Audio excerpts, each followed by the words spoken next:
हाँ प्यारे दोस्तों हमने फर्स्ट वीडियो में 1 से 15 तक के क्वेश्चन लिए थे और दूसरी वीडियो में अब 16 से स्टार्ट कर रहे हैं। तो प्यारे दोस्तों आप लोग का ओम परमहंस स्टडी में स्वागत है। आ जाइए हम लोग अगली वीडियो लेकर चलते हैं। और पहली वीडियो में आप लोग का बहुत प्यार मिला है और अच्छे आप लोग लाइक एंड सब्सक्राइब किए हैं। प्लीज़ आप लोग वीडियो देखने के बाद प्लीज़ लाइक करिए और हम प्रयास करते हैं कि जितना अधिक से अधिक हो सकेगा हम आपको एक्सप्लेन करते हुए बताते चलेंगे। तो प्यारे दोस्तों आइए अगला क्वेश्चन हमारा है क्वेश्चन नंबर 16, प्रश्न संख्या 16। प्रश्न संख्या 16 है बादामी गुफाएं किस राज्य में स्थित है। तो दोस्तों बादामी गुफाएं किस राज्य में स्थित है। तो किस राज्य में स्थित है दोस्तों? कर्नाटक राज्य में स्थित है। वर्तमान में बादामी की गुफाएं कर्नाटक राज्य के बीजापुर किसमें? बीजापुर कर्नाटक राज्य के बीजापुर जिले में स्थित है। इस गुफा का निर्माण चालुक्य वंशीय कौन कराया था? चालुक्य वंशीय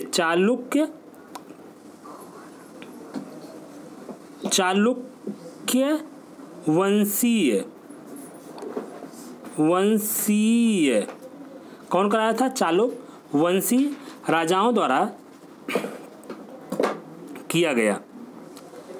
अब इसके लिए अगर हम देखें आगे विद्वानों के अनुसार बादामी गुफा के चित्र मंगलेश या पुलकेशिन द्वितीय के शासनकाल में चित्रित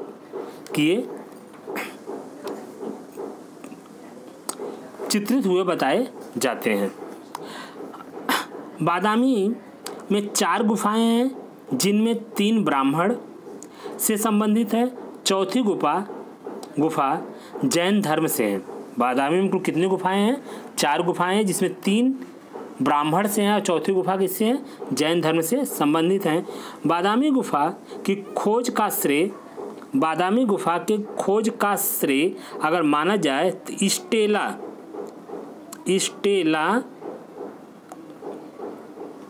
क्रेमरिस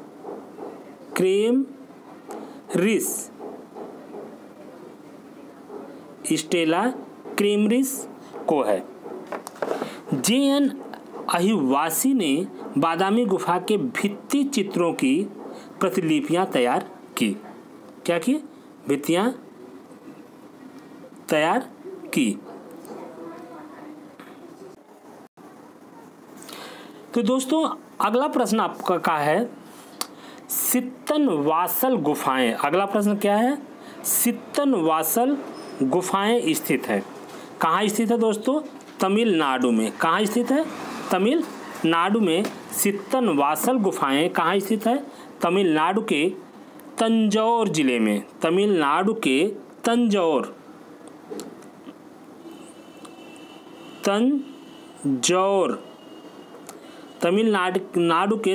जिले के अंतर्गत पटकोट्टाई में से उत्तर पश्चिम की ओर 9 मील की दूरी पर कृष्णा नदी के तट पर सित्तनवासल में स्थित है।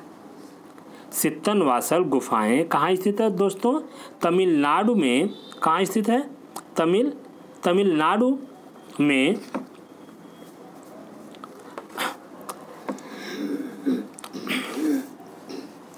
सित्तनवासल के भित्ति चित्रों की खोज का श्रेय श्री दुब्रिल को जाता है। सित्तनवासल की गुफा का सर्वप्रथम टी.एस. गोपीनाथ ने देखा था। सित्तनवासल की गुफा को सर्वप्रथम किसने देखा था? टी.एस. गोपीनाथ ने देखा था। सित्तनवासल के भित्ति चित्रों को पल्लव कालीन कला के सर्वश्रेष्ठ अवशिष्टों के अंतर्गत माना जाता है। सित्तनवासल गुफा जैन मंदिर है। सित्तनवासल के बरामदे की छत में एक कमल वन का आलेखन है। तो दोस्तों अगला प्रश्न हमारा है प्रश्न संख्या 18। प्रश्न संख्या 18 क्या है? बीजुका चित्र श्रृंखला संबंधित है। बीजुका चित्र श्रृंखला संबंधित है तो किससे संबंधित है दोस्तों? अवधेश मिश्र से। किससे संबंधित है? अवधेश मिश्र से। कि बीजुका चित्र श्रृंखला अवधेश मिश्र की है। अवधेश मिश्र का जन्म उत्तर प्रदेश के फैजाबाद जिले में हुआ था। अगला क्वेश्चन है दोस्तों प्रश्न संख्या 19, पल्लव वंश की राजधानी यहाँ स्थित है। पल्लव वंश की राजधानी यहाँ स्थित है। कहाँ स्थित है? कांचीपुरम में। कहाँ स्थित है दोस्तों? कांचीपुरम में पल्लव वंश की राजधानी कांचीपुरम थी। पल्लव वंश के विषय में प्राथमिक जानकारी हरिशेरण की प्रयाग प्रशस्ति एवं हेन सांगा के यात्रा विवरण से मिलती है।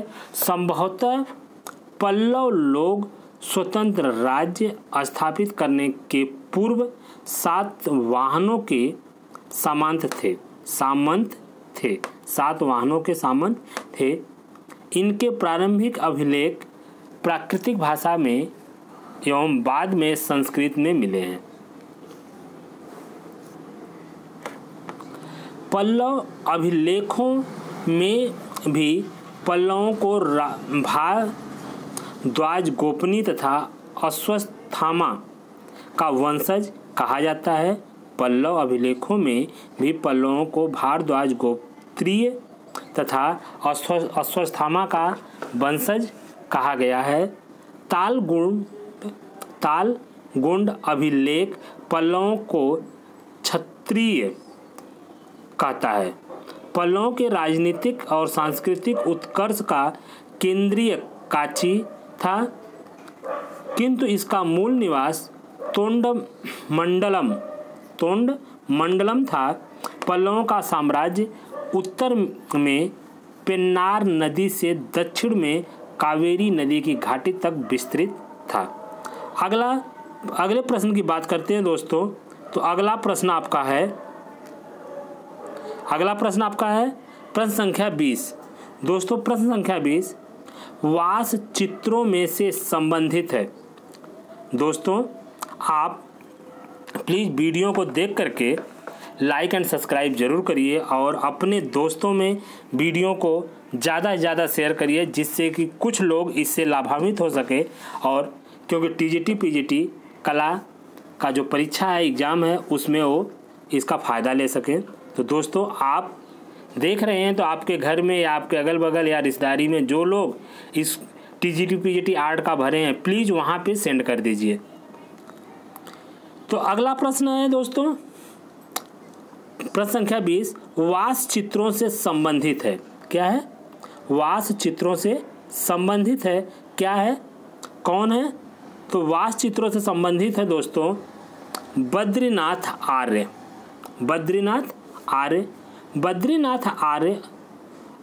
वास चित्र के लिए जाने जाते हैं।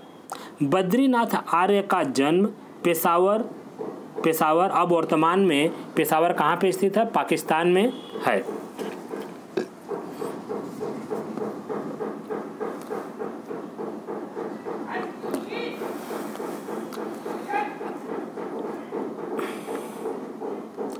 आगे बात करते हैं दोस्तों अगले क्वेश्चन की, प्रश्न संख्या 21 की।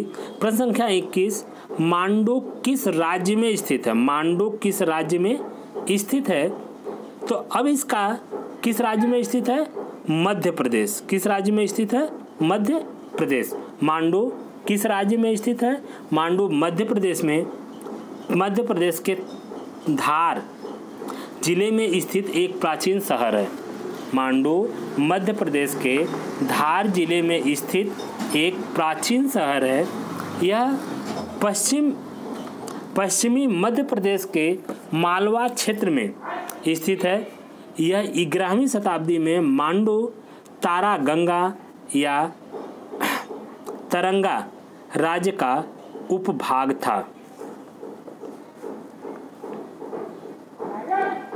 वर्तमान में यह एक पर्यटक स्थल के रूप में प्रसिद्ध है। जहाज महल, हिंडोला महल, शाही हमाम और वास्तुकला से उत्कृष्टतम उदाहरण आकर्षक नक्शासीदार गुंबद आदि देखने योग्य हैं। यहाँ पे ये सारी चीज़ें बने हुए हैं। तो अगला प्रश्न की बात करते हैं दोस्तों, प्रश्न संख्या 22। प्रश्न संख्या 22 क्या है? श्याम बेनेगल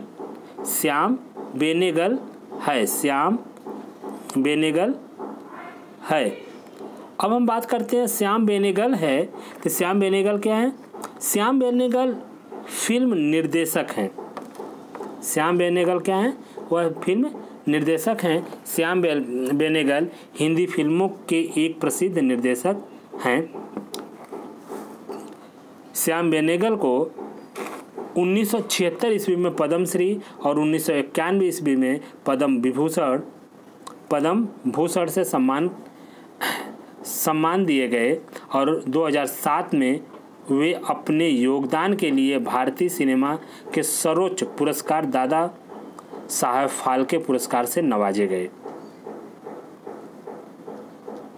सर्वश्रेष्ठ हिंदी फीचर फिल्म के लिए 5 बार राष्ट्रीय फिल्म पुरस्कार जीतने वाले वे एकमात्र फिल्म निर्देशक हैं। अगले प्रश्न की बात करते हैं दोस्तों।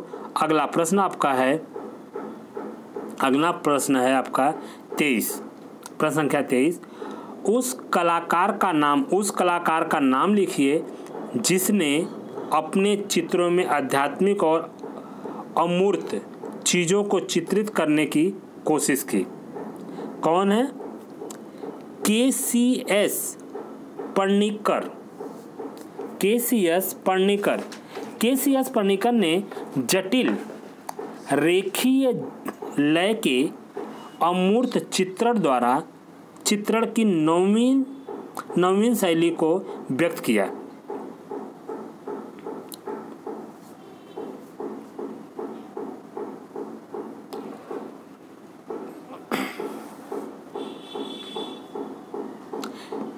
के.सी.एस. पर्णिकर के आकृति मूलक चित्रों की मुख्य विशेषता है अंकन की सूक्ष्मता, गरिमा, गतिशीलता एवं भाव प्रवणता। पर्णिकर के प्रमुख चित्र हैं आदम और हव्वा, ईसा, बसंत, धन्य तथा शांति दूत आदि हैं। के.सी.एस. पर्णिकर ने कला की शिक्षा मद्रास स्कूल ऑफ आर्ट से किए थे और सन 1940 ईस्वी से 1957 ईस्वी तक के.सी.एस. पर्णिकर ने आकृति प्रधान कलाकृतियों का सृजन किया। अगले प्रश्न की बात करते हैं दोस्तों। अगला प्रश्न आपका प्रश्न संख्या 24 है। मुंबई में रेडियोलॉजिस्ट का काम करने वाले स्वशिक्षित कलाकार का नाम लिखिए। मुंबई में रेडियोलॉजिस्ट का काम करने वाले स्वशिक्षित कलाकार का नाम लिखिए। तो इनका नाम है दोस्तों सुधीर पटवर्धन। क्या नाम है? सुधीर पटवर्धन एक भारतीय समकालीन चित्रकार और एक रेडियोलॉजिस्ट है। सुधीर पटवर्धन का जन्म पुणे महाराष्ट्र में हुआ था। 1972 ईस्वी में उन्होंने पुणे के आर्म्ड फोर्सेस मेडिकल कॉलेज में मेडिसिन में स्नातक किया। 1973 ईस्वी में वह मुंबई चले गए और 1975 से 2005 तक ठाणे में रेडियोलॉजिस्ट के रूप में कार्य किया। 2005 के बाद पटवर्धन पूर्णकालीन कलाकार बन गए। सिटी स्केप में प्रमुख रूप से उनके कैनवास शामिल हैं। पटवर्धन के चित्र शहरी मध्यम वर्ग और गरीबों की पीड़ा को दर्शाते हैं। पटवर्धन की कृतियां national gallery of modern art नई दिल्ली और मुंबई के संग्रहालयों में है। प्रश्न संख्या 25 की हम बात करते हैं दोस्तों। 25 क्या है?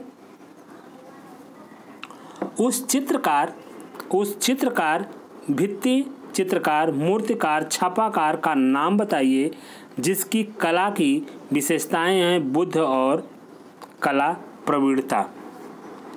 क्या है दोस्तों? के.जी. सुब्रमण्यम। इसका उत्तर क्या है दोस्तों? के.जी. सुब्रमण्यम।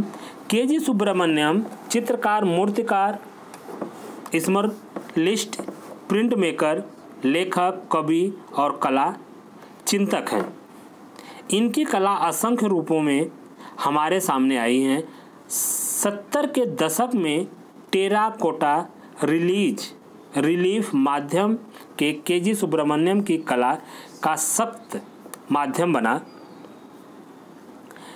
के.जी. सुब्रमण्यम 1971 ईस्वी में 1971 ईस्वी में के.जी. सुब्रमण्यम ने बहादुरी के तमगों से लदे जनरलों के चेहरों का निर्माण किया। के.जी. सुब्रमण्यम की कला गुजरात और राजस्थान की समृद्ध लोक कला के नज़रिए से भी प्रभावित रही। वर्ष 1962-63 ईस्वी में के.जी. सुब्रमण्यम ने लखनऊ स्थित रविंद्रालय के बाहरी हिस्से के लिए अपनी बड़ा और प्रसिद्ध mural king of dark chambers बनाया। अगले प्रश्न की बात करते हैं दोस्तों। प्रश्न संख्या 26। प्रश्न संख्या 26 है दोस्तों। सुहाग के नुपुर उपन्यास किसने लिखा है? सुहाग के नुपुर उपन्यास किसने लिखा है? तो अमृतलाल सागर। किसने लिखा है दोस्तों? अमृतलाल सागर। अमृतलाल सागर की अगर हम बात करें दोस्तों, सुहाग के नुपुर उपन्यास के लेखक अमृतलाल सागर हैं। अमृतलाल नागर, सॉरी सागर नहीं नागर होगा। यह सागर ना होकर के क्या होगा? अमृतलाल, यहाँ नागर होगा दोस्तों। यह सागर नहीं होगा, अमृतलाल नागर। अमृतलाल नागर हिंदी के सुप्रसिद्ध साहित्यकार थे। इनको भारत सरकार द्वारा 1981 ईस्वी में साहित्य एवं शिक्षा के क्षेत्र में पद्म भूषण से सम्मानित किया गया। अमृतलाल नागर का जन्म आगरा उत्तर प्रदेश में हुआ था। उन्होंने 1932 ईस्वी से निरंतर लेखन किया और शुरुआत में मेघराज इंद्र के नाम से कविता लिखी। अगले प्रश्न की बात करते हैं दोस्तों। अगला प्रश्न आपका है प्रश्न संख्या 27। बेन चंपा ग्रे अप इस श्रृंखला चित्रों के रचनाकार हैं।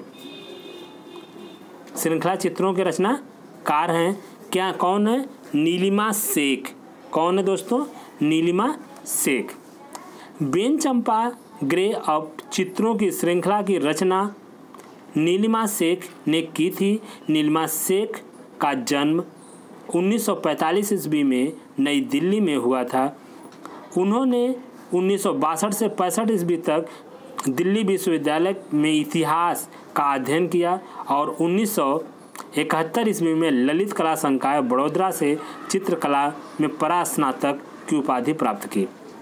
उन्होंने 1979 से 81 ईस्वी तक मध्य संकाय में चित्रकला भी सिखाई। के.जी. सुब्रमण्यम और गुलाम मोहम्मद शेख की सलाह के तहत उन्होंने आधुनिक भारतीय रूपों में शिल्प और लोक कला के महत्व और कथा संरचना की शक्ति को सीखा। तो दोस्तों प्रश्न संख्या 27। अगला प्रश्न है दोस्तों प्रश्न संख्या 28। प्रश्न संख्या 28 क्या है? के चित्रों में हम ज़्यादातर कलाकार की छवियों को पक्षी, मछली या सम्बुक के रूप में देख सकते हैं। तो के चित्रों के हम ज़्यादातर कलाकार की छवियों को पक्षी, मछली, सम्बुक के रूप में देख सकते हैं। तो इसका उत्तर क्या होगा दोस्तों? ए रामचंद्रन के चित्रों में हम ज़्यादातर कलाकार की छवियों को पक्षी, मछली और सम्बुक के रूप में देख सकते हैं। ए रामचंद्रन का जन्म केरल में हुआ था। कला भवन शांति निकेतन से अपने कला डिप्लोमा किया तथा केरल के भित्ति चित्रों पर शोधपूर्ण कार्य किया। अगला प्रश्न की बात करते हैं दोस्तों। अगला प्रश्न है आपका प्रश्न संख्या 29। उस कलाकार का नाम बताइए जो रूढ़िमुक्त चीज़ें जैसे इंजन ऑयल के धब्बे वाले हैंडमेड कागज़ का उपयोग किया करता है। तो इसका उत्तर क्या होगा दोस्तों? इसका उत्तर है क्या है? विवान सुंदरम। इसका उत्तर क्या है दोस्तों? विवान सुंदरम। अब विवान सुंदरम की बात करते हैं तो विवान सुंदरम की बलुआ पत्थर, लाल long night dyings in charcoal and engine oil works on paper तथा मूर्ति शिल्प इंस्टॉलेशन आदि कलाकृत श्रृंखलाएं अद्भुत हैं। विवान सुंदरम का जन्म शिमला में हुआ था। विवान सुंदरम ने सेजा और बानगो आदि के चित्रों की अनुकृतियां तैयार की। विवान सुंदरम ने MS विश्वविद्यालय बड़ौदा के ललित कला संकाय से स्नातक उपाधि ली। अगला प्रश्न है दोस्तों, अगला प्रश्न है प्रश्न संख्या 30। ज्यामितीय चित्र प्रकृति के रचनाकार कौन थे? ज्यामितीय चित्र प्रकृति के रचनाकार कौन थे? तो कौन थे दोस्तों? A.S. रजा। कौन थे? A.H. रजा। ज्यामितीय चित्र प्रकृति के रचनाकार S.H. रजा थे। रजा ने अपनी कला की शुरुआत दृश्य चित्रों से की थी, लेकिन बाद में वह प्रकृति के प्रति आकर्षित और समर्पित हो गए। आधुनिक कला में काम करने के बावजूद प्राचीन भारतीय कला में उनका अटूट लगाव रहा। भारतीय आधुनिक कला परिदृश्य में S.H. रजा ऐसे कलाकार हैं जिनके बिना भारतीय आधुनिक कला अपूर्ण है। रजा प्रोग्रेसिव आर्टिस्ट ग्रुप के संस्थापक सदस्य थे। फ्रेंच स्कॉलरशिप पर रजा ने DP आर्ट्स और स्टूडियो एडमंड हैज पेरिस में कला का अध्ययन किया। फ्रांसीसी सरकार से एक बहुत बड़ा पुरस्कार मिलने के बाद रजा सन 1950 ईस्वी से पेरिस में ही बस गए। रजा की प्रमुख चित्र सेरीग्राफ, चौपाटी, जमीन, राजस्थान चित्र श्रृंखला, ग्रीष्म आवास, आज कश्मीर की गली आदि है।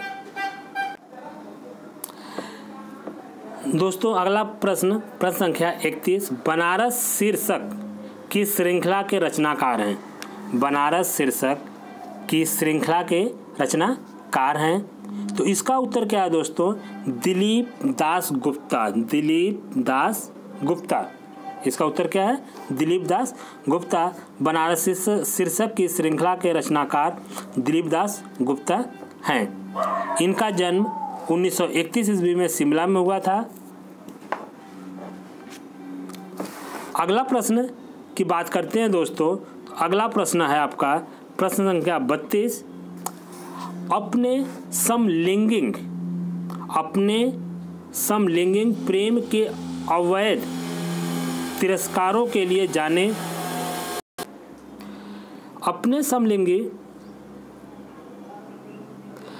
समलैंगिक प्रेम के अवैध तस्वीरों के लिए जाने माने कलाकार हैं। तो जाने माने कलाकार कौन है दोस्तों? भूपेन खक्कर। कौन है? भूपेन खक्कर अपने समलैंगिक प्रेम के अवैध तस्वीरों के लिए जाने माने कलाकार भूपेन खक्कर हैं। भूपेन खक्कर का जन्म मुंबई में हुआ था।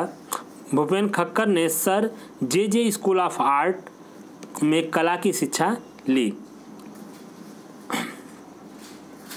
भारत सरकार द्वारा भूपेन खक्कर को पद्मश्री की उपाधि से सम्मानित किया गया था। अगले प्रश्न की बात करते हैं दोस्तों। अगला प्रश्न संख्या 33। भारत में प्रथम आधुनिक कला आंदोलन बंगाल स्कूल का नेतृत्व ने किया। कौन किए थे? अविंद्रनाथ टैगोर ने। कौन किए थे दोस्तों?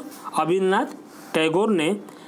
बंगाल स्कूल 1895 ईस्वी से 1920 ईस्वी के मध्य एक निश्चित क्षेत्र में पनपी कला शैली से संबंधित है। यह शैली अविंद्रनाथ टैगोर के योगदान से अस्तित्व में आई तथा शीघ्र ही शांति निकेतन एवं government school of art and crafts Kolkata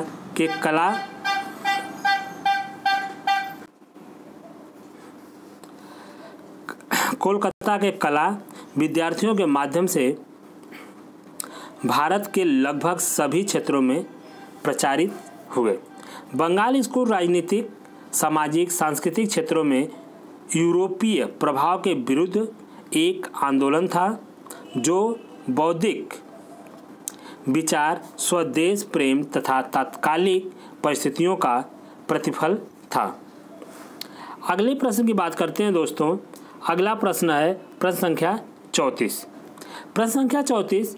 Shanti Niketan में स्थित उस कलाकार का नाम बताइए जो ज़्यादातर लेखनी और स्याही का उपयोग कर अपनी आकृतियों में प्रभावशीलता हासिल करते हैं। तो इसका क्या है दोस्तों? जोगेन चौधरी। क्या है? जोगेन चौधरी। जोगेन चौधरी ने ज़्यादातर लेखनी और स्याही का उपयोग कर अपनी आकृतियों में प्रभावशीलता हासिल की। जोगेन के प्रमुख चित्र हैं चंद्रमा और बाघ, गणेश तथा नटी विनोदिनी। जोगेन चित्र रचना के लिए स्याही व मोम रंगों का प्रयोग करते हैं। वे रंगों में एक विशेष गोंद का प्रयोग करते हैं। अगले प्रश्न की बात करते हैं दोस्तों। अगला प्रश्न है प्रश्न संख्या 35। प्रश्न संख्या 35 की बात करते हैं तो अवतार सिंह पवार के चित्र का शीर्षक चुनिए। अवतार सिंह पवार के चित्र का शीर्षक चुनिए। क्या है? सुजाता। क्या है दोस्तों? सुजाता। सुजाता नामक चित्र के चित्रकार अवतार सिंह पवार हैं। अवतार सिंह पवार का जन्म 1929 ईस्वी में टिहरी गढ़वाल में हुआ था। कहाँ हुआ था? टिहरी गढ़वाल में हुआ था। अगले प्रश्न की बात करते हैं दोस्तों। प्रश्न संख्या 36। प्रश्न संख्या 36 क्या है? द स्कीम नामक सबसे प्रसिद्ध अभिव्यक्तिवादी चित्र का द्वार चित्रित किया गया है। द्वार चित्रित किया गया है। क्या है दोस्तों? एडवर्ड मंच। एडवर्ड मुच। मंच नहीं बल्कि एडवर्ड मुच होगा। क्या होगा दोस्तों? एडवर्ड मुच। तो एडवर्ड मंच ना होकर के क्या होगा दोस्तों? ये मुंच होगा। क्या होगा? मुंच। एडवर्ड मुंच। द स्कीम नामक सबसे प्रसिद्ध अभिव्यक्तिवादी चित्र को एडवर्ड मुंच द्वारा चित्रित किया गया। 19वीं शताब्दी के अंत में जब प्रतीकवाद से सभी सृजन क्षेत्र प्रभावित थे तो एडवर्ड मुंच ने ऐसी कला निर्मित की जिसमें उस काल की प्रमुख विचारधाराओं को समुचित प्रतिबंध हो गया। एडवर्ड मुंच के प्रमुख चित्र हैं बीमार लड़की, मृत शैया, मृत आवाज, बसंत ऋतु की शाम, यौवन प्राप्त आदि हैं। अगले प्रश्न की बात करते हैं दोस्तों। अगला प्रश्न है आपका प्रश्न संख्या 37। कन्हेरी गुफा कहाँ स्थित है? तो दोस्तों कन्हेरी गुफा कहाँ स्थित है? महाराष्ट्र में। कहाँ स्थित है दोस्तों? कन्हेरी गुफा महाराष्ट्र में स्थित है। ये गुफाएं महाराष्ट्र के मुंबई शहर के पश्चिमी क्षेत्र में बसे बोरीवली के उत्तर में स्थित है। कन्हेरी गुफाएं संजय गांधी राष्ट्रीय उद्यान के परिसर में स्थित हैं और यह मुख्य उद्यान से 6 किलोमीटर और बोरीवली से 7 किलोमीटर दूर है। कन्हेरी उत्तर कोक्कड़ महाराष्ट्र में स्थित है। कन्हेरी शब्द कृष्णगिरी का अपभ्रंश है। अगले प्रश्न की बात करते हैं दोस्तों। अगला प्रश्न है प्रश्न संख्या 38। प्रश्न संख्या 38 क्या है दोस्तों? तो प्रश्न संख्या 38 की हम बात करते हैं तो दोस्तों 38 है, निम्नलिखित में से कौन एक मूर्तिकार हैं? निम्नलिखित में से कौन एक मूर्तिकार हैं? यह कौन है? राम किंकर बैज। कौन है दोस्तों? राम किंकर बैज। राम किंकर बैज प्रधानतः मूर्तिकार थे। सीमेंट व प्लास्टर और पत्थर से उन्होंने अनेक मूर्तियां बनाई। उन्होंने प्रायः प्रफुल्ल जीवन, शक्ति से भरपूर एवं विकासशील जीवन से के विषयों को ही मूर्ति माना।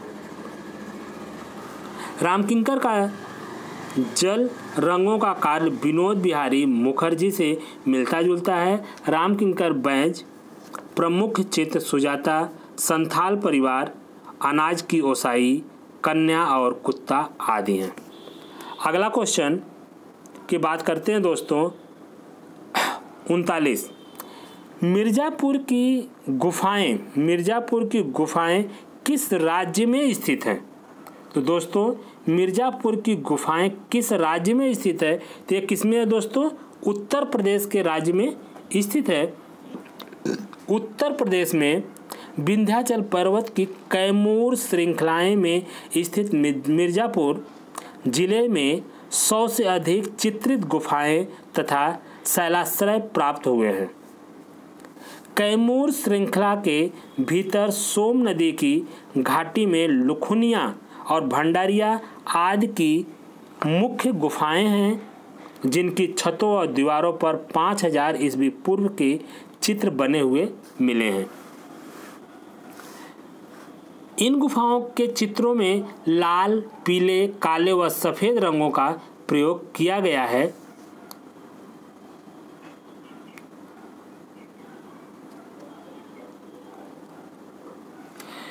मिर्ज़ापुर के एक अन्य चित्र में मुंह ऊपर उठाए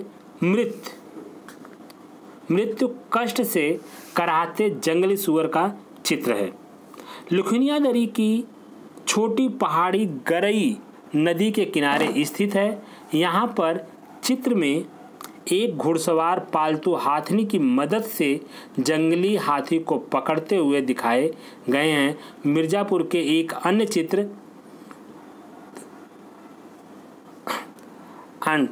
तो इस प्रकार से दोस्तों वीडियो लंबी होती जा रही है, इस कारण हम इसको इसी पे रोक रहे हैं। अगली वीडियो फिर लेकर आ रहे हैं। तो दोस्तों प्लीज़ आप लोग वीडियो को देखिए और एक दूसरे में शेयर करिए, और वीडियो अगर अच्छी लगती है तो प्लीज़ शेयर करिए और लाइक और सब्सक्राइब ज़रूर करिए। Thank you. फिर अगली वीडियो अगले में मिलते हैं।